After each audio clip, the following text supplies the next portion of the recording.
Beginning current Daf, Mesech the Succah Daf base begin 2 lines down at the top of the Yomim, where the Gemara continues regarding trying to find the source from the halacha of that the schach has to be made from davar she'ein mekabel tumah and davar she'gedul min haaretz, which we said according to the one that says you learn that from the clouds, we found the source because anan me'akaved, clouds come from the ground, it's not mekabel tumah. But according to the one that says they live in literally huts, how do you know that they didn't use things that are mekabel tumah? Which corresponds to Kazik and Chesed to end of Hashem joining us today's daf. Something we discussed in today's daf, as we mentioned, is how do we know schach has to be made from one, something that cannot become tamei, and two, something that grows from the ground. Then we discussed regarding the next Mishnah, why are bundles not usable as schach? Why can't you use bundles to use for schach? Other valid and invalid materials for schach.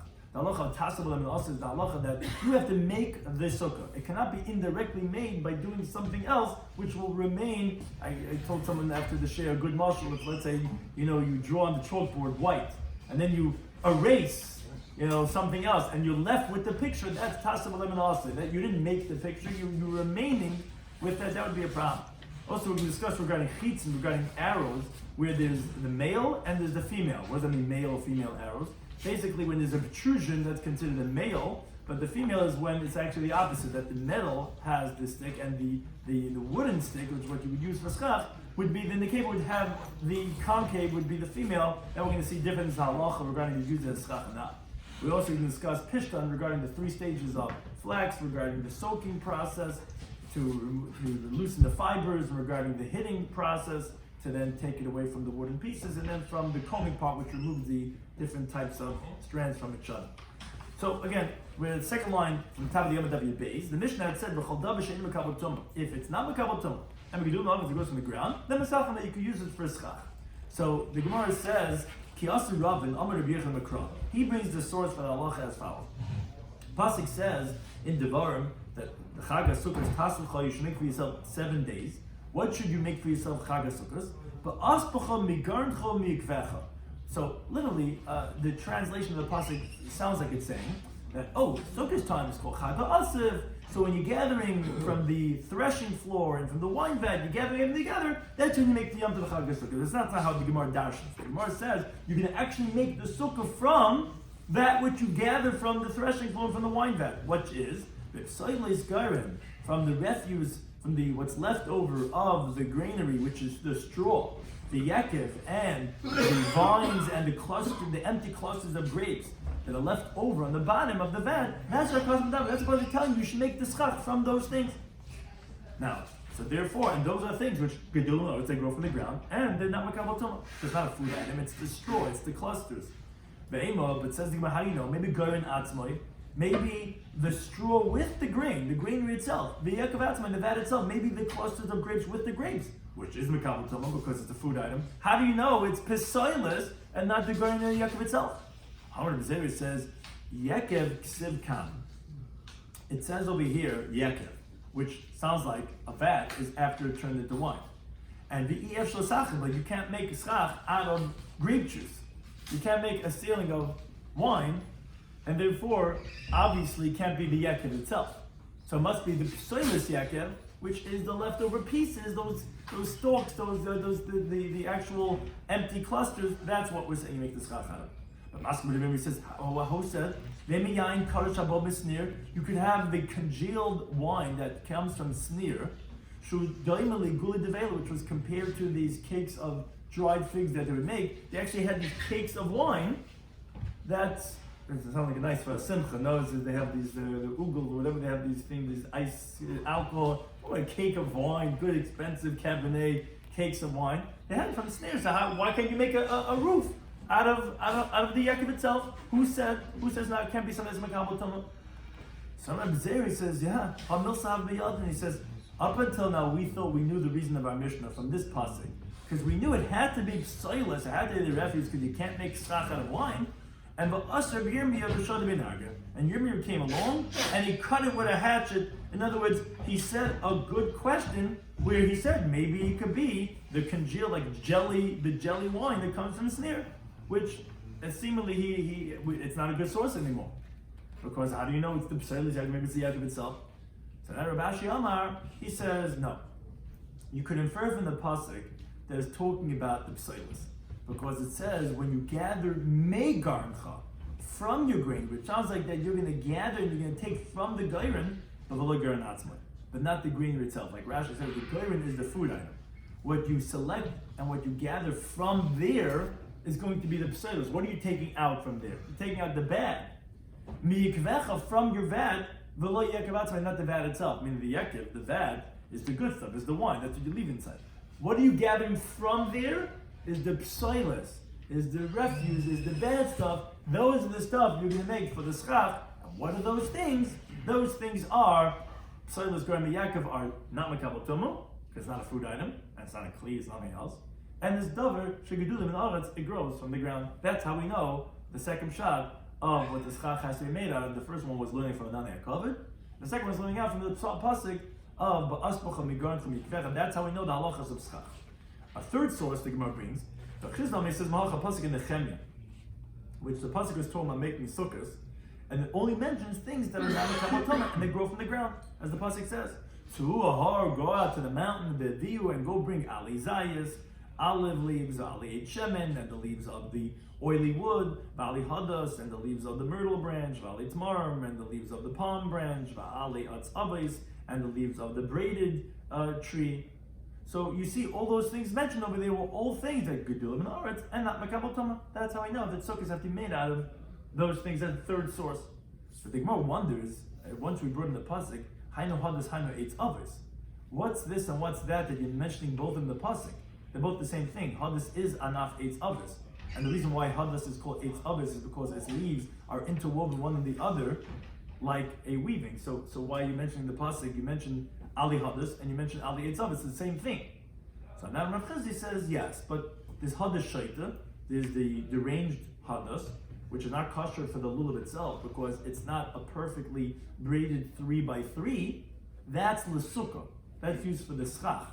The Eitzav is the lulav, and the one that's perfectly plated, that's for the lulav. Yeah, so they said go to the mountain and bring the branches of the Eitzav and bring the one of the Hadas, because the Hadas one was referring to the schach that they're going to use. The Eitzav one was for the ones that we need Hadassah for our lulavim. That's why I mentioned in two different terminologies, because one's referring to the Hadas Shait and one's referring to the regular Hadas.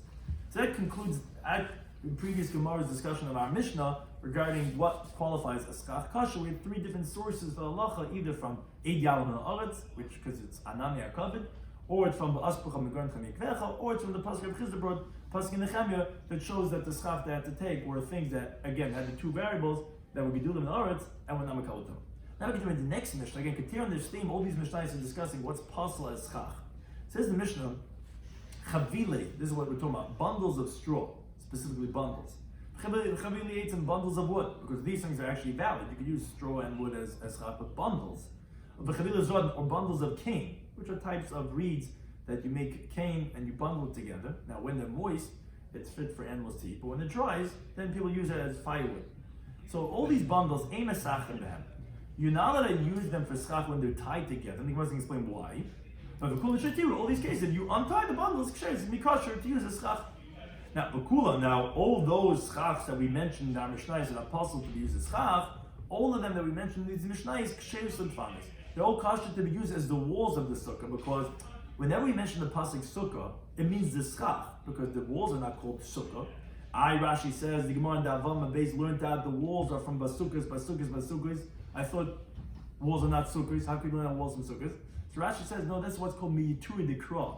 That's from the extra wording that why do you have to say sukkah so many times in the pasuk, but it's not from the mashmu'us. It's not because the word sukkahs means walls. No, sukkah means schach. That means a covering.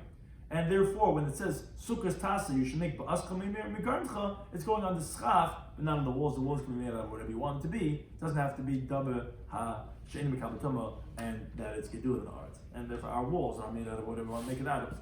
Now, the Gemara says, Amar Yaakov. It says, Shamet minei Rabbi Yochanan Tarti. Related, it's going to relate back to halacha of Mishnah. He says, I learned from Rabbi Yochanan, I heard from him two halachas, meaning the explanation of two things that are said in our Mishnahs I heard from him. Chadaha, one of them is the one of our Mishnah, regarding the bundles. Why can't you go ahead and use it as schach? The other one was a Mishnah of Tezvav Menal. Mishnah says, we mentioned this, we referenced this on the previous Daf. Someone digs out by a pile of grain. He digs out lastly sukkah to make a sukkah, meaning he takes from the bundles on the bottom close to the ground, and he goes in digging his way in there, like we said, like the igloo, and he makes a hole inside, like the measurements of what the space has to be for a sukkah. And now, by default, there's a roof and walls remaining there by itself, which the Mishnah says, as we'll learn over there, Mitzvah Shem, in the sukkah, it's not qualified as a sukkah. So Rabbi Yochanan explained to me the reasoning of both these Mishnahs. Our Mishnah of bundles, and that Mishnah of the pile of grain. And he told me their reasonings. What's their reasonings? Sachada mishum gzeres oitzer. One of them is because of a decree of oitzer. What does that mean? It means to say one of them, the halach is that the rice is kosher. But the Rabbanan made a gzera that if you're going to say it's kosher, a person is not going to make a sukkah. Rather, what he's going to do is he's going to go and eat and sleep in his garage, in his storehouse, in a place that he doesn't use all year round, which is already pre-made because it's there all year round. And not going to use a schach that's made for specifically shade, which would be the qualifications to have the title of sukkah. Meaning we said that even though we pass like Basil, that you don't have to make it for the shame of sukkah, but it has to be made for the purposes of tzel, of shade, not as a house. So one of these two halachas, one of these mishnahs, our Mishnah over here, or the Mishnah of Tezvav, one of them is because of Gzeras Oitzer, that if we let you use this case, we're concerned that you might come to use a regular storehouse that you have, and you're going to go and use that as your sukkah. I will explain momentarily what does that mean. The chada, and the other one of these two mishnayos explained to me, the reason why it's actually possible is midiraisa, not exera. Possible mishum tasib lemina asay, because that it's a problem. You're not really making it; it's indirectly being made, and that was that mishnah's interpretation. This is what Rabbi Yaakov is saying. I heard from Rabbi Yochanan. These two mishnayos he explained with these two interpretations. One is exer draban of exeris oitzer. Another one is a psul deraisa tasib of asay. He says, he says, and I don't know which one Rabbi Yochanan explained to me is a problem from Eitzer, because of a concern about that you might come, if we let you use this case, you might come to use your storehouse as the sukkah. And I don't know which one he told me is because of a biblical problem of Taslim and Asa. That's the situation that he heard. So Amar Birmi says, let us see and listen from what Rabbi Yochanan had said elsewhere that could reflect to tell us which one he said is which interpretation. How so? Because the Amar B'chim Barabba Amar Rabbi Yochanan is a different teaching of Rabbi Yochanan that will clearly tell us which is which. Because Rabbi Yochanan said, the name of Amar, why did they say, which it seems like it's talking about the halacha of our Mishnah, Chavile Kash, bundles of straw, the Chavile Eitz and bundles of wood, the Chavile Zrod and bundles of cane. The halacha is, Ein Mesachem Ben, you can't go ahead and make schach out of them. Why? He's explained the reason of the Mishnah. He says, I'll tell you why. What could happen is, at times, throughout the whole summer months, a person could be coming back from the fields in the evening.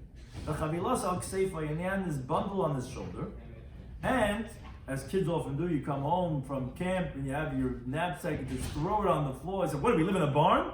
So what do they do in the barn, right? So he comes home, he has his bundle on his shoulder.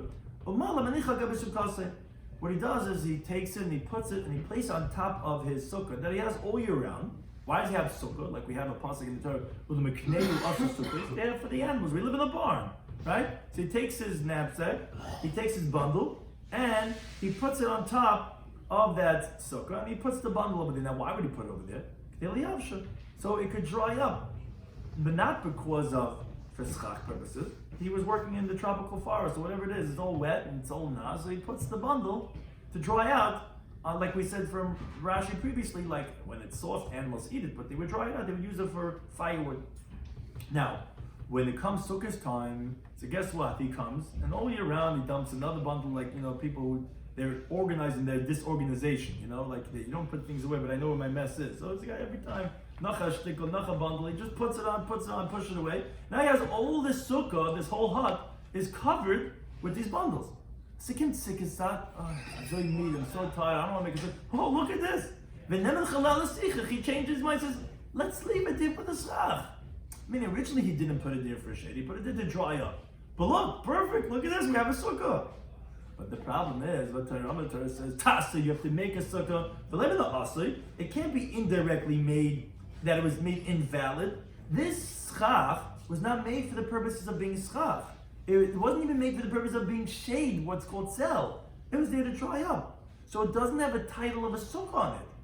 Oh, so therefore the Rabbanan were geyser that you should never be able to make schach out of bundles, even if you're putting it specifically to make it for this Yom Tov Sukkah. They have these mats. Says, good, I'll take bundles and I'm going to make a schach. No, you can't. You know why? If we let you take bundles to make a schach, you know what might happen? It might happen that all year round you were putting your bundles on top to dry up, which that's possible in deraisa, because that's not even a schach, that's not even a sukkah. A sukkah is only if it was made for itself. So therefore we don't let you ever because it might come to that situation. Oh, but obviously you see from Yechon's teaching over there that the reasoning of our Mishnah over here is because of gzeras oitzer and it's rabbinic. What do you mean? What is the gzeras oitzer? So Rashi explains, anything that a person is makatze, he sets aside, and he puts it to remain over there, that's called oitzer. Because that's what an oitzer is. Oitzer is where you store things. You leave it there for a long time. So the bundles that a person puts all the summer long, that it should stay there for the winter, that's called oitzer. It's being stored over there. So when we said gezeras oitzer, it must have been talking about our Mishnah. Because that's what Rabbi Shloimy said. You know why you can't use bundles? Because you know what's going to happen. You might leave it there, and that's the oitzer. That's the case of oitzer, which would be a problem in deraisa. But that's why rabbinically we don't let you because it might come to that. Oh, then obviously, then we can infer that obviously that the other case. So it says the Gemara midahamish and gzeres oitzer, and the fact that the case of our Mishnah is talking about a rabbinic decree that you might come to a case when you're going to leave it there for a long time for some other reason. So obviously, the case of the Mishnah Daf Tezvah, when you're digging out inside the pile of grain, that must be the case that was the other interpretation Rebbe said, which is psul deraisa, because that's what Rebbe heard Rabbi Yochanan. One of them is psul deraisa. That must be the case because you're not really making it. You're by digging out the opposite, taking out the whole of the donut. You're made with the donut, but that's not. You didn't make the donut, so therefore that must be the interpretation. The Gemara points out that he didn't know how to explain which one was the psul deraisa, which one was the rabbinic one. After but this other teaching that explicitly said what Rabbi Yochanan interpreted our Mishnah, he didn't know that he never heard that Messiah, he never heard that teaching from his Rabbi Yochanan. And therefore again, he didn't know which was which. That is the interpretation of Rabbi Yochanan's halacha. The problem is, Amar Rav Ashi, he asks on Rabbi Yaakov's teaching. He says, Atu, do you think that the reasoning of both these Mishnayos, you don't think that the explanation you could use for both Mishnayos? In other words, why are you saying one as rabbinic, as Gezeres Eitz, and the other one Deraisa, Tazal? I could tell you, you could switch the right shoe to the left foot and the left shoe to the right foot. You could just as easily say that interpretation for the other Mishnah interpretation for this Mishnah, as Rav Ashi explains. It says, do you think Chavile Kash, bundles of straw, Chavile Eitzim, and the bundle was meaning of our Mishnah?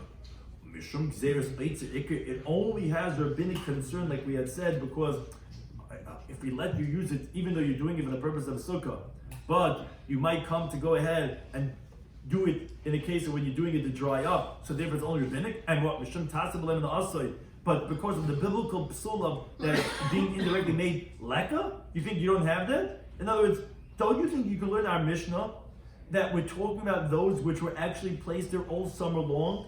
Where if you change your mind to use a beschach, that itself is the psul deraisa? We infer from our Mishnah that we're not talking about the biblical psul. How do you know that the case is not talking about that case of when you put on to dry out, which would be psul deraisa? So our Mishnah could be not exeras oitzer, it could be the biblical problem, but you didn't do it for the purpose of itself. So, and moreover, going to the other Mishnah on Daf Tezvav, v'achik begodesh. When you dig out that pile, you're telling me that that was the other case, that was the psul deraisa, because you're indirectly making it. What, you think you're only going to have the psul deraisa mishum gzeres oitzer leka? You think you can't have a rabbinic concern in that case too? As Rashi explains, you don't think we could find to explain that even if, let's say, the person undoes, he demolishes the whole upper part of that pile, and he shakes that iglu, he shakes the piles that's on top of the schach, and then he puts it back to be as a sukkah.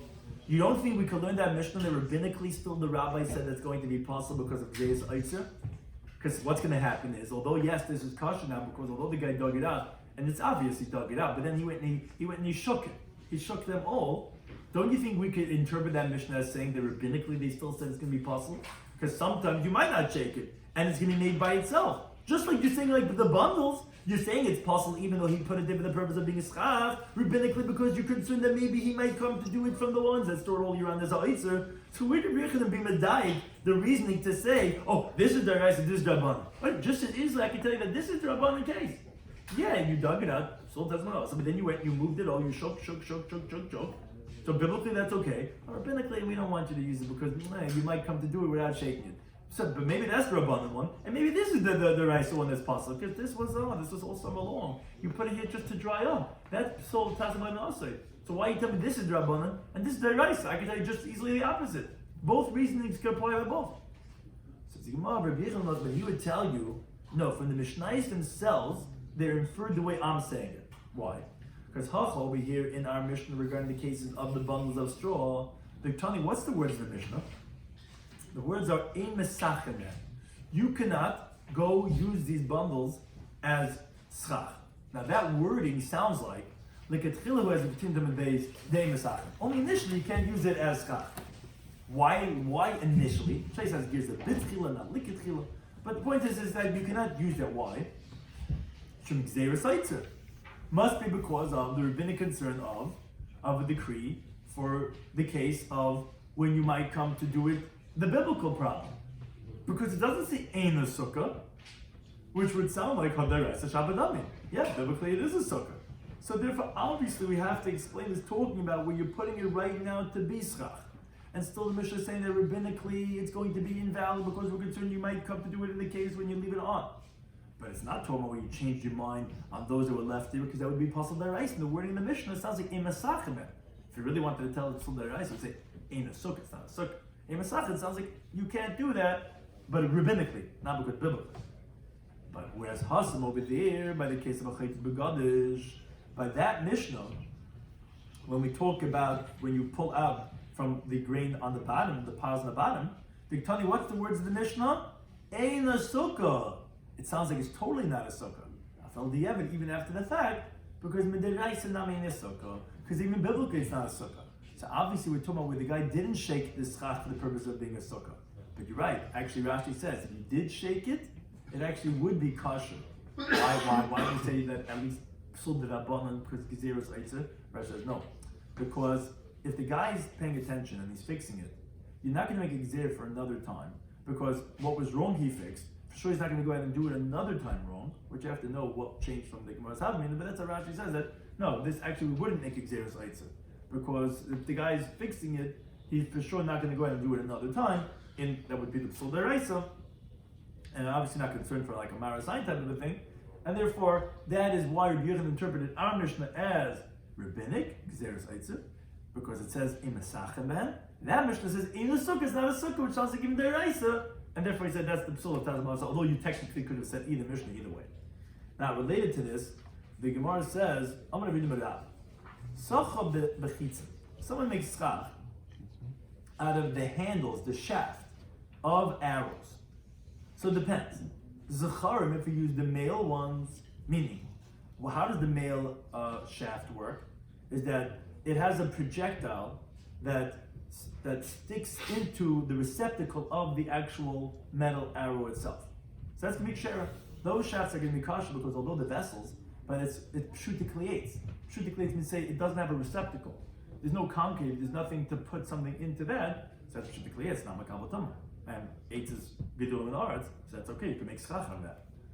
So if it depends on what type of plunger you have, there's the plunger that the rubber piece goes into it, or the wooden piece goes into the plunger. I don't know if it's considered something appropriate to use, but just to get an image of what we were talking about, so the Gemara say you could use it as schach.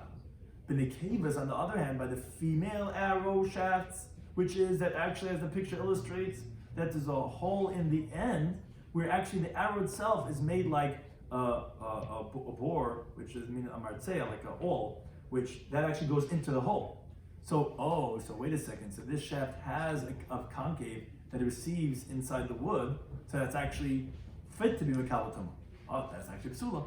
So those are going to actually be invalid because it's makabel tumah. So the Gemara says, Zecham Kshem Pshita, obviously that the case of the male arrow is going to be kosher. Why would you say not?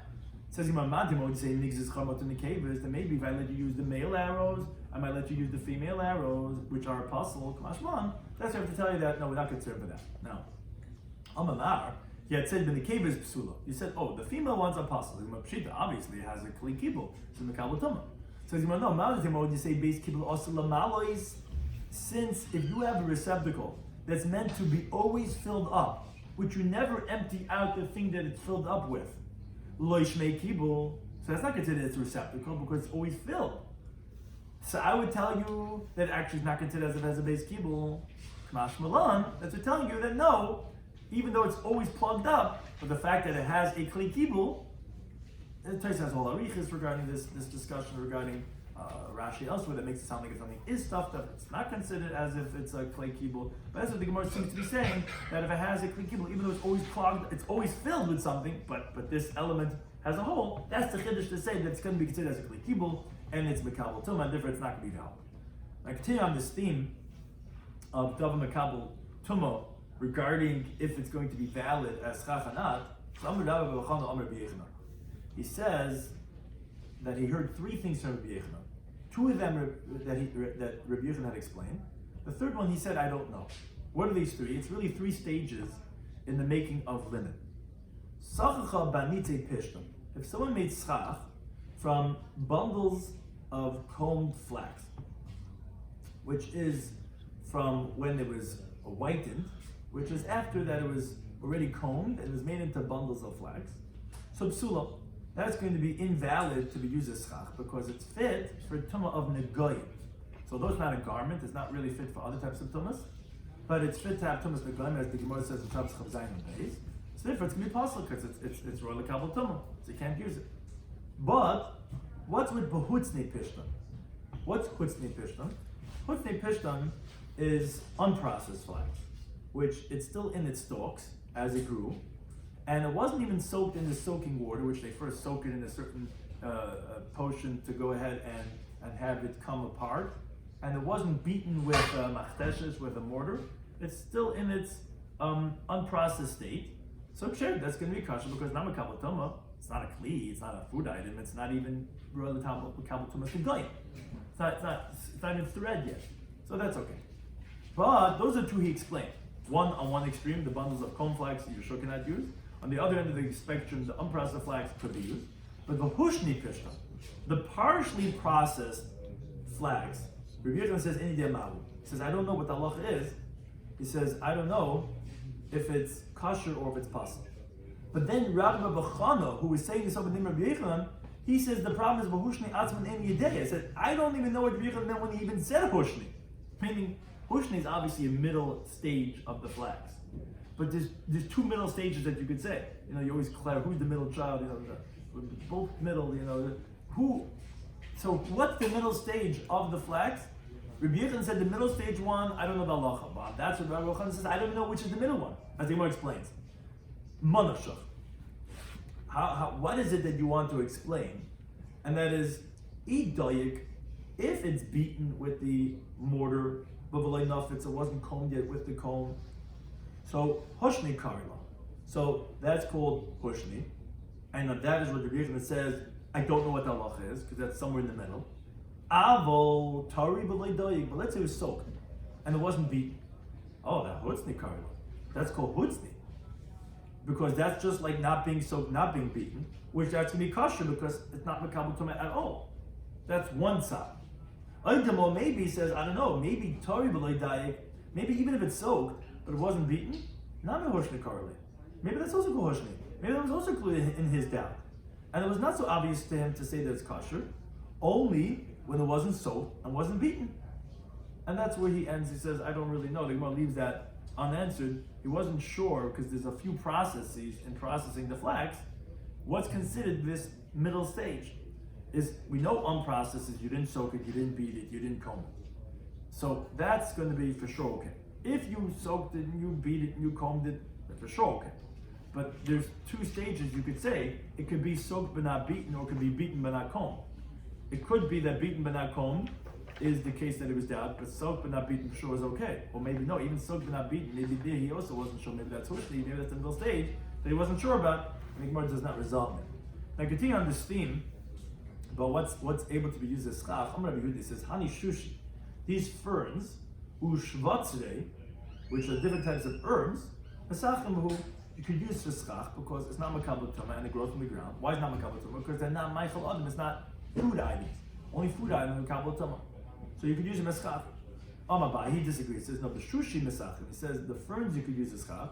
The shvatzri le mesachim, but the shvatzri you cannot use. My time, what's the reason? Even since, as we continue about the Gilum with Aleph, the shari the chayim, it has a bad smell. Shavik lo benafik. People are going to leave the sukkah and they're going to go out. So it's an invalidation in the dira into dur. It's not going to qualify, and therefore that's why you can't use it as schach. Similarly, Amar Rav Chanan bar Abba, he says, Hani hizmi, these brambles, vehigi, and these thorn bushes, mesachin you could make schach out of these thorn bushes because it's kedul mekarka and it's not eaten by people. Abayame, he says no. The hizmi mesachin, he says the brambles you could use schach, vehigi le mesachin, but the thorn bushes you cannot make schach. What's the reason? Because even the nasur tarfayu, since the leaves of these thorn bushes fall off, so it's going to come into the sukkah and it's going to bother people. And shavik lo benafik, they're going to go and leave, and therefore it's not valid to be used as schach. Thank you to any time.